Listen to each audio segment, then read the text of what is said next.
Negro Leopard is a movie that was super hyped up because it featured a lot of Negroes. I mean, don't get me wrong, the film is pretty good, but niggas was really sucking it off so hard before it even came out, like chill. So the story starts out with an asteroid with a special metal hitting Africa, and then a bunch of Negroes fighting as natural, until some guy eats a plant that was infected by the metal and becomes the first Negro Leopard, and uses his powers to unite everyone, except for the ape people. Then the United Africans somehow use their special metal to make themselves the most advanced country on Earth, while hiding from everyone else, because xenophobia is the way. Fast forward to a minute ago in the Bay Area, and the leader of the Negro country visits his brother who's trying to sell straps to the Negroes in America, and also he helps some annoying ass weapon dealer of European descent that bombed his home country. Of course, since the king knows it's a horrible idea, he puts his brother on his shirts while his son is playing basketball and sees a plane flying away just to find out his dad is in his uncle's blunts, and the Black King himself is put on his shirts in Lieutenant America's Civil War, and his son is about to be crowned. But before that, he has to do some nonsense in my home country and make us look like broke pussies. But yeah, after saving a bunch of girls from terrorists, he returns home with his love interest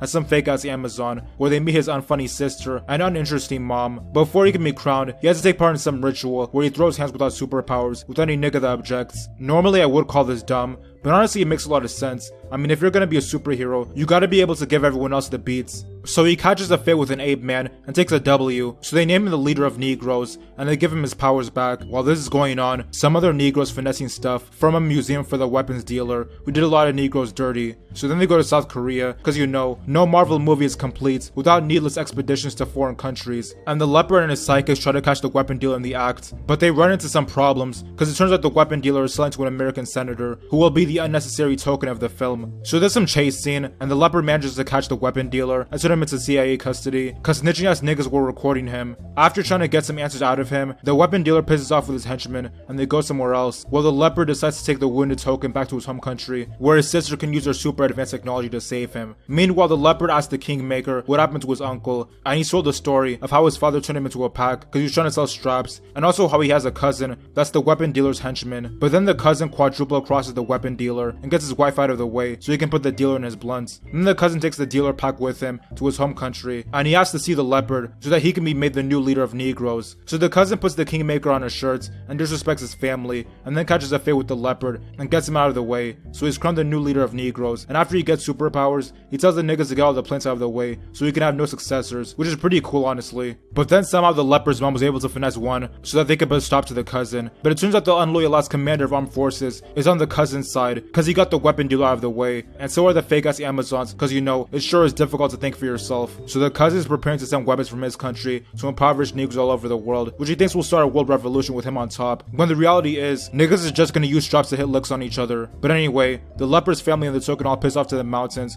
where they meet up with the ape people, who turn out to have been taking care of the leopard this whole time. So the ape man talks crazy to the token, and then the leopard's mom restores his superpowers. So the guys go back to the capital to put a stop to the cousin and his nonsense. So the leopard's family helps the fake ass Amazons, while the token has some drone that takes out the planes that are carrying weapons. Also, the cousin gets all the fake ass Amazons out of the way and almost turns the leopard's sister into a pack until the leopard shows up to throw hands with him. And even though they refused at first, it turns out the ape people are really about it, and they pull up to help the fake ass Amazons. And then the commander of armed forces steps down or something, whatever, it was an L. Meanwhile, the leopard is still throwing hands with his cousin, and the leopard finally manages to put him in his blunt, but before he becomes a memory, the cousin is able to see the sunset in his country, so whatever. Anyway, the story is basically solved at this point, and the leopard repurposes the apartment where his cousin grew up into an embassy that he wants his sister to run. Also, he decides to end the country's tradition of xenophobia and give aid to the rest of the world, and reveal to them how much fun they really have. Then in some other post-credit scene, we see that Lieutenant America's sidekick is getting help from the leopard's sister. Overall, this movie is pretty good. I mean, it's not the supreme superhero movie niggas is making out to be, but it was better than a lot of other Marvel movies. One thing I would change is I would have the weapons dealer live a little longer so he and the cousin can become packs together. Also, I'll make sure that lame ass what are those line would be removed from the film entirely. But then again, I would just remove most humor from literally all Marvel movies. But yeah, the characters were decent, and the movie was a success. And I know this video is short as fuck, but it's because when I'm reviewing a movie, there's like way less material to talk about, unlike when I'm reviewing a show or something. But yeah, if you haven't seen the movie, I recommend you do, like I did at least 5 months ago, and look forward to my next video, cause it'll probably be on a classic.